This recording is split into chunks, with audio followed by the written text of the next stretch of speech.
Io sono stato forse l'autore, il principale fautore di questa cittadella della solidarietà, però le cose sono state impostate male, sono lette ancora peggio.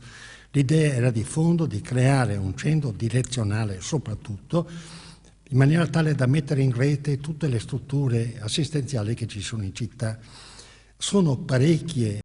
A distanza di alcuni giorni dallo scontro tra il sindaco Brugnaro, che vorrebbe realizzare una cittadella ad hoc per i cittadini più poveri, e il patriarca Moraglia, che invece sostiene si tratti di ghettizzazione, interviene uno dei principali fautori dell'idea, Don Armando Trevisiol, parroco di Carpenedo e direttore dei Centri Don Vecchi, secondo cui la cittadella della solidarietà, se realizzata nel modo giusto, potrebbe portare in realtà numerosi vantaggi. Quella che manca, a suo avviso, è soprattutto una collaborazione proficua tra le diverse parti. Non c'è un coordinamento, non c'è, anche per quello che riguarda soprattutto la diocesi di cui io faccio parte,